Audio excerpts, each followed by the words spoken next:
Hello Surendra గారండి? అవును, ఎవరు? సురేంద్ర గారు, నేను బిగ్ టీవీ నుంచి కాల్ చేస్తున్నానండి. చెప్పండి. లైవ్లో మాట్లాడుతున్నారు మీరు. ఓకే సార్, చెప్పండి సార్. సురేంద్ర గారు, నిజానికి మీ చెల్లి మరణంలో మీరు ఎంత బాధలో ఉంటారో తెలుసు, వాళ్ళ కుటుంబ సభ్యులుగా, వాళ్ళ పెదనాన్న కుమారుడిగా. కానీ కొన్ని అనుమానాలు మీ వైపు వస్తూ ఉన్నాయి. ఎందుకు? అసలు ఏం జరిగింది? సార్, నేను ఆల్రెడీ వాళ్ళకి చెప్పాను సార్. మీకు ఆల్రెడీ ప్రెస్ మీట్ కూడా నేను ఇచ్చాను, నాకు తెలుస్తూనే. అక్కడ మా ప్రెస్ వాళ్ళు వచ్చినా నేను ఇచ్చాను సార్. నా మీద అనుమానాలు ఉన్నట్టయితే నేను ప్రతిదానికి మీకు సహకరిస్తాను. అవును, నా ఫోన్ కూడా అదే సార్, మీకు ఏ విధంగా నా మీద అనుమానం ఉందో ఆ అనుమానం చెప్తే నేను చెప్తాను సార్. ఓకేనా? అసలు ఏం జరిగిందండి? ఫస్ట్ కాలేజ్ ఎన్ని గంటలకు వెళ్ళింది తను ఇంటి దగ్గర నుంచి? సార్, మన కాలేజ్ వచ్చేసి 7:45 ఆ టైంలో వెళ్ళిపోయింది సార్. అంటే మా ఎంతండి? 7:45? అవును సార్. ఆ టైంలో వయసు అంటే ఆ అమ్మాయి వాళ్ళు ప్రొద్దుటూరులో సార్, మా పిన్ని వాళ్ళు. ఓకే. అంటే ఆ అమ్మాయి స్టడీస్ కోసమే అక్కడ వెళ్ళున్నారు. సో వెళ్ళున్నారు. తర్వాత 7:45 అంటే రోజు డైలీ మా తమ్ముడు డ్రాప్ చేస్తాడు, ఇంటి దగ్గర ఉంటాడు. మా తమ్ముడు బీటెక్ అయిపోయింది. ఓకే, మీ తమ్ముడు అంటే ఆ అమ్మాయి వాళ్ళ అన్న? అన్న. సో ఆ రోజు ఏమైందంటే మా తమ్ముడు కాలేజ్ సర్టిఫికేట్స్, అతను బీటెక్ అయిపోయింది, సర్టిఫికేట్స్ కోసం చెన్నై వెళ్ళాడు. చెన్నై వెళ్ళండి. ఈ అమ్మాయి అంటే అదే అమ్మాయి ముందుగానే ప్లాన్ చేసుకునిందంట. అది మనకు తెలియదు సార్, అంటే గండికోటకి వెళ్ళాలనేసి. కాదు, ఓకే. 7:45కి అమ్మాయి కాలేజీకి వెళ్ళింది. సో మీరు అమ్మాయి కాలేజీకి వెళ్ళిపోయిందని అనుకుని ఉండాలి కదా. మరి మీకు డౌట్ ఎక్కడ వచ్చింది? కాలేజ్ నుంచి మీకు ఫోన్ వచ్చిందా? అవును సార్. యాక్చువల్గా మా పిన్ని ఊరికి వచ్చేసింది, డాకర కట్టాలనేసి మా విలేజ్ కి వచ్చింది. ఓకే, ఇది హనుమాన్ గుర్తి ఏదో ఉంది. హనుమాన్ గుర్తికి. ఓకే. అవును సార్, హనుమాన్ గుర్తికి వచ్చింది సార్. హనుమాన్ గుర్తికి వచ్చిన తర్వాత మా బాబాయ్కి వీళ్ళు కాల్ చేస్తున్నారు సార్, కాలేజ్ నుంచి. ఎన్ని గంటలకి? మీ అమ్మాయి 9:35 ఆ టైంలో చేస్తున్నారు సార్. 9:35. ఓకే. ఆ టైంలో చేస్తున్నారు. వాళ్ళు మా బాబాయ్ ఏమని చేశాడంటే వెంటనే మా పిన్నికి కాల్ చేశాడు, ఇట్లా అమ్మాయి కాలేజీకి రాలేదు అంట, చూడు అనేసి. అంటే నేను మా పిన్ని ఆల్రెడీ మా విలేజ్ కి వచ్చింది, నేను ఉన్నాను అనమాట విలేజ్ లోనే. సో విలేజ్ లో అంటే మా పిన్ని నాకు పిలిచి, అరే ఇట్లా వయసు కాలేజీకి వెళ్ళలేదంట అంటే, సరే ఒక్క నిమిషం ఉండు కాల్ చేస్తా అనేసి అబ్బాయి లోకేష్ అనేవాడు మా అమ్మాయిని ట్రాప్ చేస్తున్నాడు సార్. అది నియర్లీ 1 year అయింది. ఆల్రెడీ 3 times మనకి వార్నింగ్ ఇవ్వడం కూడా అయింది. వార్నింగ్ ఇవ్వడం కూడా అయిపోయింది. తర్వాత నేను అంటే మా అమ్మాయి కాలేజీ రాలేదంటే నేను ఫస్ట్ వానికి కాల్ చేశా. ఓకే, తన కాలేజీకి వెళ్ళలేదు అన్న వెంటనే మీరు లోకేష్ కాల్ చేశారు, కాలేజ్ దగ్గరికి వెళ్ళకుండా? అవును సార్, కాలేజ్ దగ్గరికి వెళ్ళకుండానే ఇక్కడ నుంచి నేను లోకేష్ కాల్ చేశా. ఓకే. ఆ నెంబర్ పని చేయలేదు సార్, వర్క్ అవ్వట్లేదు. ఓకే. వర్క్ అవ్వకుండా అంటే నేను అంటే ఇప్పుడు మా అమ్మాయిని ఇలా చేస్తున్నాడు అనేసి ఆల్రెడీ వాళ్ళ మామ మధ్యలో ఉన్నాడు సార్. అంటే ఏమైనా చేయాలంటే నేను వాళ్ళ మామకు చెప్తా, వీడు ఏమైనా చేశాడంటే మా చెల్లెల తరపున. ఓకేనా? సో అలా అనేసి నేను వెంటనే వాళ్ళ మామకు కాల్ చేశా. వాళ్ళ మామకు కాల్ చేస్తే మా వాడు ఐటీ కాలేజ్ ఫీజు కట్టును పోయాడు, లేడు కడపకి వెళ్ళాడు అని చెప్పాడు నాకు సార్. ఓకే. కడపకి వెళ్ళాడంటానే సర్లేనేసి నేను కామ్ అయిపోయాను సార్. తర్వాత నేను ఓకే నాకు ఒకసారి వాడి నెంబర్ పెట్టానేసి మళ్ళీ కాల్ చేస్తున్నాను సార్ వానికి. అంటే అతని నెంబరు లోకేష్ నెంబర్ కోసం మళ్ళీ కాల్ చేశాను వాళ్ళ బావకి. ఓకే. వాడికి కాల్ చేస్తున్నా ఏం చేస్తాడంటే నాకు బిజీ వస్తుంది, వాళ్ళ బావది అదే అతన్ని. ఓకే. బిజీ వస్తుంటే ఇంకా నాకు ఇన్ఫర్మేషన్ అర్థమైంది. అంటే వీడు వాడికి కాల్ చేశాడు, ఇంకా ఇన్ఫర్మేషన్ ఇచ్చున్నాడు, ఇలా సురేంద్రకి ఈ అమ్మాయి కాలేజీకి పోలేదు, సో నీ మీద అనుమానం ఉంది అనేసి ఇతను చెప్పేశాడు సార్. చెప్తూనే బిజీ వస్తుంది సరే అనేసి ఇంకా నేను కాల్ కట్ చేసి ఎంతసేపు ఎత్తలేదు సార్, లిఫ్ట్ చేయలేదు. సో నేను మా పిన్ని కాలేజ్ దగ్గరికి వెళ్ళాం సార్. వెంటనే కాలేజ్ దగ్గరికి వెళ్ళారా? వెళ్ళిపోయాం సార్, కాలేజ్ దగ్గరికి వెళ్ళాం. ఈ అమ్మాయి దగ్గర, మీ చెల్లెల దగ్గర ఫోన్ లేదా? ఫోన్ లేదు సార్, ఇంటర్మీడియట్ కదా. ఓకే. ఓకే. సో కాలేజ్ దగ్గరికి వెళ్ళేసి వాళ్ళ సార్ ఉన్నారు సార్. వాళ్ళ సార్ వాళ్ళు ఉంటే అక్కడ నేను వెళ్ళేసరికి వాళ్ళ first year second Telugu students అందరినీ బయట పెట్టి వాళ్ళకి బుక్స్ డిస్ట్రిబ్యూట్ చేస్తున్నాడు. నేను మా పిన్ని వెళ్ళేసి నిలబడ్డాము. నిలబడితే వాళ్ళు ఏం రెస్పాండ్ ఇవ్వలేదు సార్. బుక్స్ డిస్ట్రిబ్యూట్ చేస్తుంటే నేను కోపం వచ్చి, ఏంటి మేము ఎందుకు వచ్చాము, మీరు ఏం చేస్తున్నారు అంటే, సార్ ఒక్క నిమిషం సార్ అనేది పిల్లలందరినీ పంపించేసి చెప్పండి సార్ అంటే, ఇలా మీరు వయసు మిస్ అయిన కాలేజీ రావాలని చేస్తున్నారు, పాటు ఉదయం వచ్చింది సార్ అంటే, లేదు మేడం రాలేదు, మేము పిల్లల్ని కనుక్కుంటే గండికోటకి వెళ్తా అని చెప్పిందంట అన్నాను. మీ కాలేజ్ దగ్గరికి వెళ్ళిన తర్వాత తెలిసింది వీళ్ళు గండికోటకి వెళ్తారంట అనే విషయం. గండికోట అని పిల్లోళ్ళకి చెప్పింది, అదే వాళ్ళ ఫ్రెండ్స్ చెప్పింది అనేసి మా ప్రిన్సిపల్ సార్ అయిపోయినాడు. ఓకే. వాళ్ళ ప్రిన్సిపల్ అక్కడ లోపల ఉంది అతను.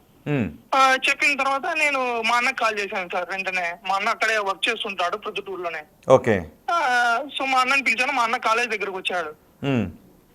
కాలేజ్ దగ్గరకు వస్తూనే మా వీళ్ళు ఏదైతే గండికోట అని చెప్తున్నారో అందుకనేసి నేను మా అన్నను మా పిన్ని అక్కడే పెట్టేసి నేను బయలుదేరాను సార్. ఓకే, మీరు గండికోటకు బయలుదేరారు? గండికోటకు బయలుదేరాను సార్.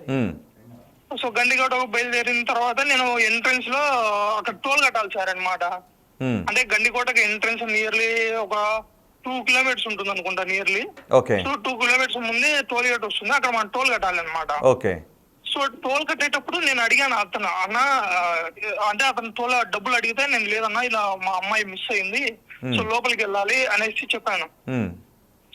అంటానే సరే ఓకే అన్నాడు. నేను అడిగాను, అన్న సీసీ పని చేస్తుందా అన్న అంటే పని చేస్తుందన్నా. అంటే రికార్డ్ యాడ్ ఉంటుందంటే ఈ రికార్డ్ ఇక్కడ ఉండదన్నా, డైరెక్ట్ కలెక్టర్ దగ్గర ఉంటుంది, కలెక్టరేట్ లో ఉంటుంది అన్నాడు.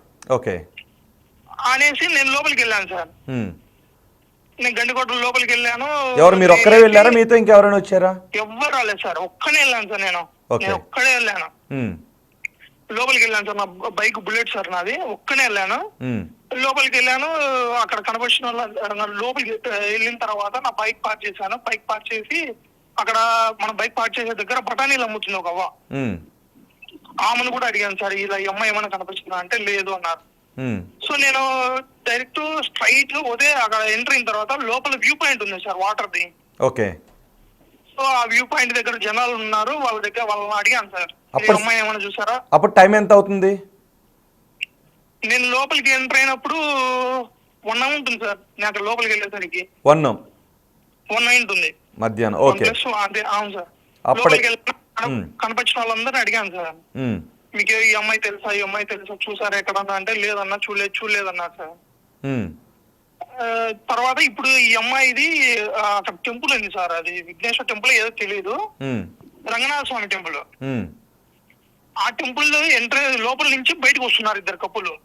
వచ్చేటప్పుడు నేను వాళ్ళని అడిగాను, అన్న ఈ అమ్మాయి ఏమన్నా చూసారా అన్న ఇక్కడ అంటే లేదు బాబు చూడలేదన్నారు. సో నేను అక్కడి నుంచి చూసి ఇంకా ఎవరు కనపడలేదు సార్, నాకు బయట నుంచే చూస్తానే ఎవరు కనపడలా అనేసి నేను వెళ్ళిపోయాను సార్. ఇంకా నెక్స్ట్ వాళ్ళు అడిగాను, ఇంకా నేను ఏం లేదు అక్కడ కనుక్కొనేసి ఇంకా లోపలికి ఇంకా బయటికి వచ్చేసా. మీరు అక్కడ నుంచి వెళ్ళిపోయారు? ఇంకా వెళ్ళిపోయా, బైక్ తీసుకున్నా నేను వెంటనే వచ్చేసాను. ఓకే. వెంటనే వచ్చేసి అక్కడ దారిలో మళ్ళీ మనం రిటర్న్ వచ్చే దారిలో ఒక షాప్ ఉంది. ఆ షాప్ దగ్గర 4 అమ్మాయిలు 4 అబ్బాయిలు ఉన్నారు సార్. వాళ్ళని అడిగాను, ఈ అమ్మాయి ఏమన్నా చూసారా చెప్పండి అంటే చూడలేదన్నారు. ఆ షాప్ ఓనర్ ను కూడా అడిగాను, ఈ అమ్మాయి ఏమన్నా కనిపించిందా అంటే లేదన్నా చూడలేదు అన్నారు. సరే అనేసి ఇంకా నేను రిటర్న్ వచ్చేసిన సార్. రిటర్న్ వచ్చిన తర్వాత ఇంకా ప్రొద్దుటూరుకి వచ్చాను నేను నేరుగా మా పిన్ని వాళ్ళ ఇంటికి. ఓకే. సో నేనేం చేశాను అంటే మా పిన్నిని పికప్ చేసుకుని మళ్ళీ కాలేజ్ దగ్గరికి వెళ్ళాను.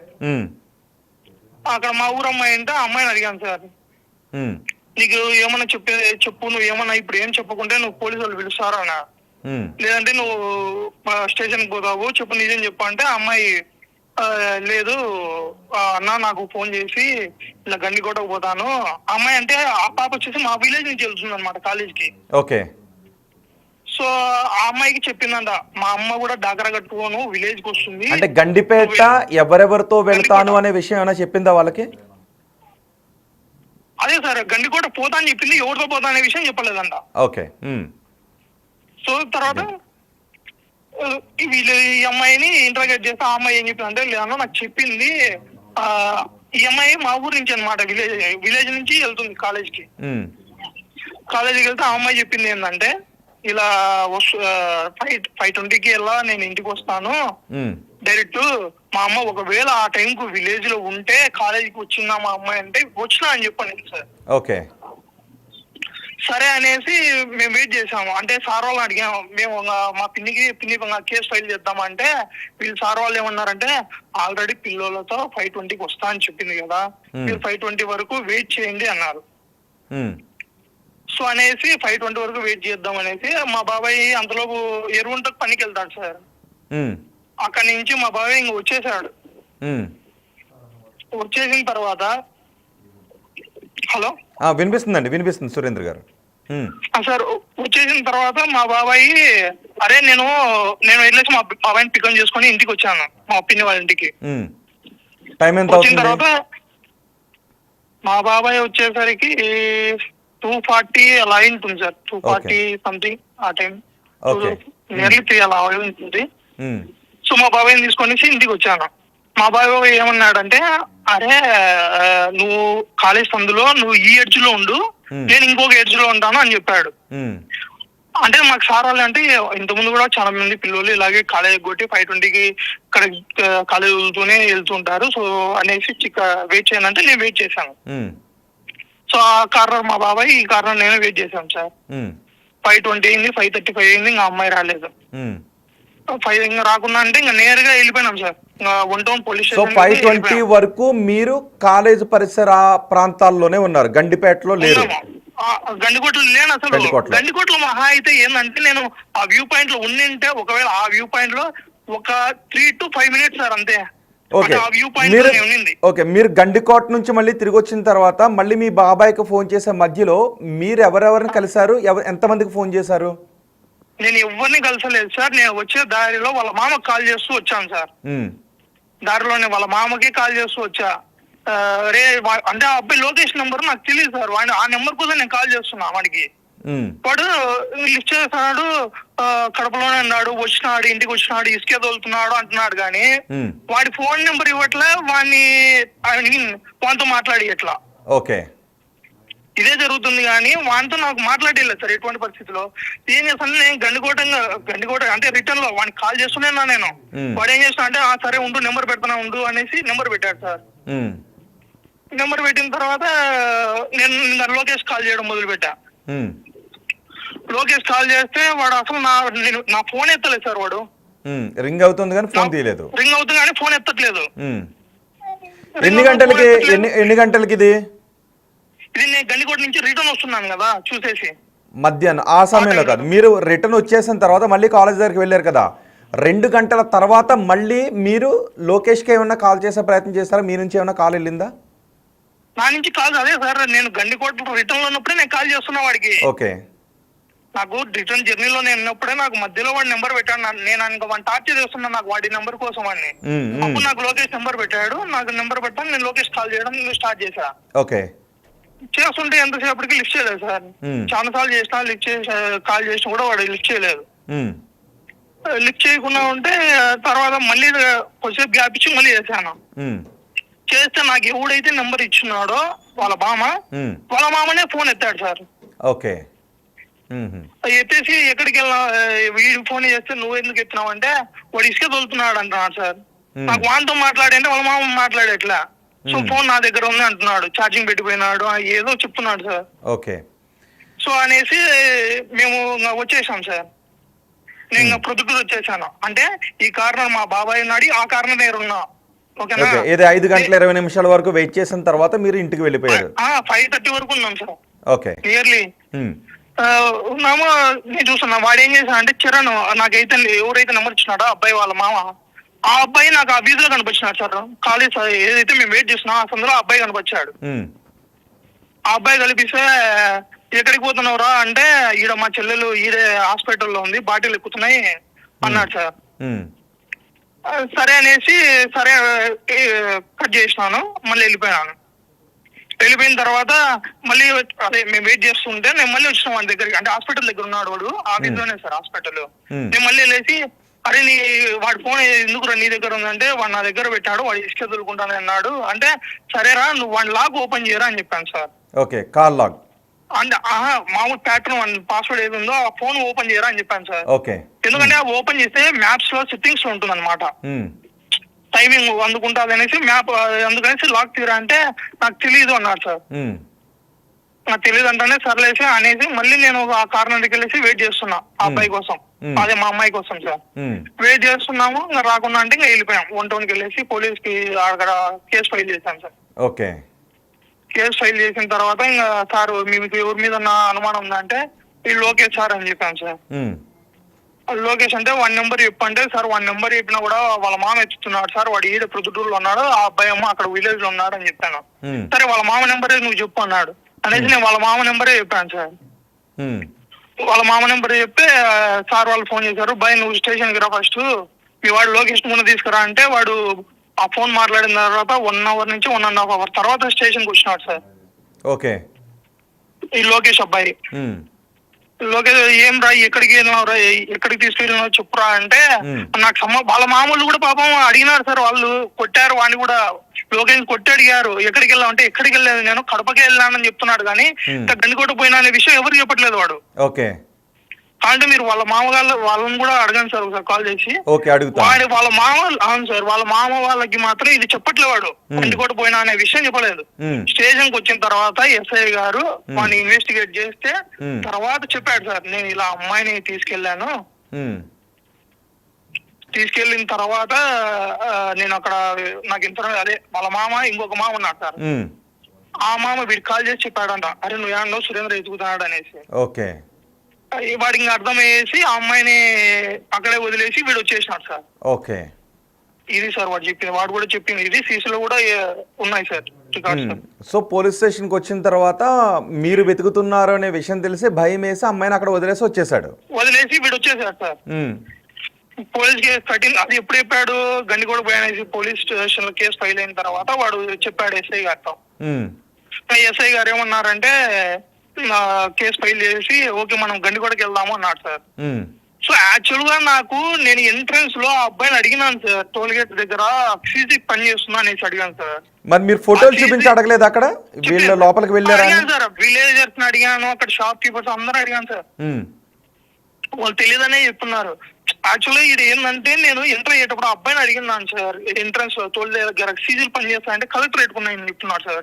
ఒకవేళ పని చేస్తాయి అని చెప్పిందంటే నేను అక్కడ చూసుకునేవాడిని సార్. చూసి ఇంకా అక్కడ మీరు ఈ అబ్బాయి అమ్మాయి వెళ్ళారా అని మీరు మొబైల్లో చూపించి అడగలేదా? మీరు లోపలికి వెళ్ళినప్పుడు అందరిని అడిగారు కదా, టోల్ ప్లాజాలో ఉన్న అబ్బాయిని అడగలేదా? అడిగినాను సార్, అతను చూడలేదన్నా అన్నాడు సార్. యాక్చువల్గా ఆ టైం ఏంటంటే నేను వెళ్ళినప్పుడు ఇంకొక అబ్బాయి వచ్చాడు సార్ షిఫ్ట్ కు. ఓకే. అంటే ఇప్పుడు టోల్ వెళ్ళేటప్పుడు అసలు ఆ అబ్బాయికి వీళ్ళకి వేరే అతను టోల్ తీసుకున్నాడు, నేను వచ్చినప్పుడు ఇంకొక అబ్బాయి అన్నాడు అనమాట ఆ ప్లేస్ లో. నాకు మెయిన్ ఏంటంటే అక్కడ సీసీ కెమెరా నాకు ఉందని తెలిసిందే, నేను అక్కడే చెక్ చేసుకున్నాను సార్. ఓకే. చెక్ చేసుకుని నేను ఆల్రెడీ మాకు బంధువులు ఉన్నారు, నేను అక్కడ ఇన్ఫర్మేషన్ ఇచ్చుకొని కనీసం నేను సర్చింగ్ అన్నా చేసుకునేవాడిని. సో నాకు అది లేదనేసి నేను ఏంటంటే ఇంకొకటి ఏంటంటే వాళ్ళ బావ కడపకి వెళ్ళినాడు అనేసి చెప్తున్నాడు అనేసి నేను కడప మీద జాగ్ ఉంది సార్ నాకు, అంటే మా చెల్లె ఏమైనా కడపకు తీసుకెళ్ళి ఉంటాడు అనేసి. సో అందువల్ల నేను ఏం చేశాను అంటే గండికోటలో ఇన్ డెప్త్ గా నేను సెర్చ్ చేయలేదు అసలు, జస్ట్ వెళ్ళాను వచ్చాను అంతే, అక్కడ ఉండే వాళ్ళని అడిగాను వచ్చాను అంతే సార్. ఓకే. ఈ మర్నాడు ఏమైంది, మీరు కంప్లైంట్ చేశారు తర్వాత? ఆ రోజు నైట్ కు మేము గండికోట వెళ్ళాం సార్. నైట్. ఓకే. మన ఎస్ఐ గారు మా బంధువులు అనేసి గండికోటకి వెళ్ళాం. గండికోటకి వెళ్ళేసి అక్కడ సెర్చ్ చేశాం సార్. సెర్చ్ చేస్తే ఇక్కడ ఏం నైట్ సార్ ఫుల్ చీకటి కాబట్టి ఏం కనపడలేదు మాకు. కనపడకుంటే ఇంకా ఎస్ఐ గారిని సరే రండి అనేసి వెళ్ళిపోయినాం సార్. గండికోటకి అబ్బాయి లొకేషన్ కూడా తీసుకెళ్లారు కదా? అది లొకేషన్ మాతో పాటు రాలేదు సార్, స్టేషన్ లోనే ఉంచారా? అది ఎక్కడ స్టేషన్ లో ఉంచారో ఎక్కడ ఉంచారో నాకైతే తెలీదు. నేను మా అన్న ఇంకొక అన్న ఒక కార్ లో వచ్చాము, ఎస్ఐ గారు 2 కానిస్టేబుల్స్ వాళ్ళు సపరేట్ ఒక కార్ లో వచ్చారు. ఈ అబ్బాయి లోకేష్ ఎవరైతే ఉన్నాడో వాళ్ళ అన్న లోకేష్ వాళ్ళ ఇంటి పక్కన ఆయన ఒక కార్ లో వచ్చారు సార్. ఓకే. సో మేము ముందు వెళ్ళాము, మేము ముందు వెళ్ళేసరికి నేను జమ్మలమడుగు సార్, జమ్మలమడుగు అంటే జమ్మలమడుగు తర్వాత గండికోట, నేను జమ్మలమడుగు ఎంటర్ అవుతానే మా బంధువులు అన్నకు కాల్ చేశాను, అన్న ఇలా అమ్మాయి మిస్సింగ్ అయింది చెల్లెలు అవుతుంది చూడన్నా అంటే ఆయన మనుషులను అరేంజ్ చేశారు సార్. మేము వెళ్ళి అంటే దాంట్లో ఉన్నప్పుడు ఆయన మనుషులు అరేంజ్ చేసి సెర్చ్ చేస్తున్నారు. కానీ సార్ అన్న కాల్ చేశాను, తర్వాత కట్ చేశాను, మళ్ళీ అన్న కాల్ చేశాడు, అరే ఒక బ్యాగ్ దొరికిందంట ఇందులో కాలేజ్ పేరు ఉంది వైషు అనే పేరు ఉందంటే అవునా అని చెప్పాను సార్. ముందే అని చెప్పాను సార్. నైట్ జరిగింది ఇది? అవును సార్, నైట్ బ్యాగ్ దొరికింది అని చెప్పారు. సో అమ్మాయి జాడ తెలియలేదు, జాడ తెలియదు, బ్యాగ్ దొరికింది అని చెప్పారు అంతే. తర్వాత కాల్ కట్ చేసి సరే వస్తున్నా అని చెప్పాను. మళ్ళీ అగైన్ అన్నని కాల్ చేసి అరే ఒక అమ్మాయి ఇక్కడ ఎవరో తిరుగుతున్నారంట అంటే అన్న ఎవరో ఫస్ట్ వాళ్ళని పట్టుకున్నా అని చెప్పాను. మీరు ఫస్ట్ వాళ్ళు ఆపండి, ఆ అమ్మాయి ఎవరో ఈ టైంలో తిరుగుతాం. ఒకటి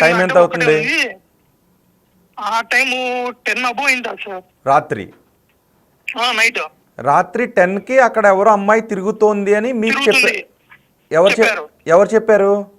నేను ఎవరైతే మా బంధువులు అక్కడ ఎవరున్నారో ఆ. ఆయన కాల్ చేశారు అతను చేశారు సార్. ఆయన చూసాడా ఆయనకి ఎవరైనా చెప్పారా ఆ విలేజ్ వాళ్ళు చెప్పారంట సార్. ఇక్కడ ఎవరో అమ్మాయి తిరుగుతోందని? అవును సార్. ఓకే. ఆహా. ఆయన 10 గంటలకి. ఆయనకి వాళ్ళ విలేజ్ వాళ్ళు ఆయనకు చెప్తే ఆయన నాకు కాల్ చేశాడు. ఆ. నాకు కాల్ చేస్తానే సరేనా ఫస్ట్ ఎవరు అమ్మాయిని ఆపండి మేము వస్తున్నాం అని చెప్పాను సార్. ఉమ్, సరే సరే రాండి అన్నాడు. మేము దారిలో వెళ్తా ఉన్నాము అగైన్ మళ్ళీ కాల్ చేశాడు. ఉమ్, అరే మీరు పెట్టిన ఫోటో ఆ అమ్మాయి కాదంట వేరే అమ్మాయి అంటలే వీళ్ళు అన్నారు సార్. ఉహుం. అది సార్ మేము అక్కడ మరి ఆ తిరుగుతున్న అమ్మాయి ఎవరు? ఆ అర్ధరాత్రి ఎవరో సార్ అక్కడ టూరిస్ట్ వాళ్ళు మళ్ళీ అక్కడ విలేజ్ వాళ్ళు తెలియదు. ఉమ్, మనం ఫోటో పెట్టినాము అది చూసారు అది కాదని చెప్పారు. ఓకే. తర్వాత అక్కడ గాలింపు చర్యలు చేసిన దొరకలేదు. తర్వాత సీసీలకు వెళ్ళాము. సీసీలో చెక్ చేస్తే ఉమ్, ఈ అబ్బాయి లోకేష్ లోపలికి ఎంటర్ అయ్యాడు. ఉమ్. ఎంటర్ అయింది తర్వాత అవుట్ వచ్చేది ఒకటే ఓకే. అది ఓకే. ఆ విజువల్స్ కనపడ్డాయి. కానీ అతను 8 గంటల 40 నిమిషాలకి లోపలికి వచ్చాడు, 10 గంటల 30 నిమిషాలకి వెళ్ళిపోయాడు. అది కూడా వాళ్ళ మామ మీరు వెతుకుతున్నారు అని చెప్పడంతో వెళ్ళిపోయాడు తను. వెళ్ళిపోయాడు అని. అవును అవును అవును అవును. ఓకే. సో లోకేష్ చెప్పండి. అది చూసాం సార్. చూసిన తర్వాత నాది కూడా ఎస్ఐ గారు చూసారు. నేను ఎన్నికి వెళ్ళాను ఎన్నికి అవుట్ వచ్చాను అనేది చూసారు సార్. తర్వాత ఇంక సార్ ఏం చెప్పాడంటే అరే మీ మొబైల్ నుంచి ఎన్ని కాల్స్ వెళ్ళాయి, ఎవరెవరికి వెళ్ళాయి అన్నది కూడా చూసారా? నా దగ్గర ఉంది సార్. నేను డిలీట్ ఏం చేయలేదు. నా దగ్గర అయితే మొత్తం ఉన్నాయి సార్. నేనైతే ఏం డిలీట్ చేయలేదు ఇప్పటి వరకు. నా డేటా మొత్తం అలాగే ఉంది. ఓకే. నా దగ్గర ఎవరికి కాల్ చేశాను ఏంటి ఎంతసేపు మాట్లాడాను అనేది కూడా ఉంది సార్. ఓకే. సో నేను సార్ వాళ్ళు ఏం చెప్పారంటే నేను అరే నువ్వు బయటికి వెళ్ళావు వాడు బయటికి వెళ్ళినాడు కదా తర్వాత ఎన్ని వెహికల్స్ వచ్చాయి వాటి నెంబర్ నోట్ చేయండి అన్నాడు. మేమేమైందంటే నేను సీసీలో ఓపెన్ చేసి ఎన్ని వెహికల్ పోయినాయి దాని పేరు అదే నెంబర్ ప్లేటు అదే వెహికల్ ఏది అనేది నోట్ చేసాం సార్. టైము అదంతా నోట్ చేసి సార్కి ఇచ్చాము ఎస్ఐ సార్కి. ఓకే. ఆ టోల్ ప్లాజా దాటి లోపలికి ఎన్ని వెహికల్స్ వెళ్ళాయి ఎన్ని బయటకు వచ్చాయనే డీటెయిల్స్ ఇచ్చారు అనేది. అదే మేము నైట్ సర్చ్ ఆపరేషన్ అయిపోయిన తర్వాత సీసీలు మొదలు పెట్టాము.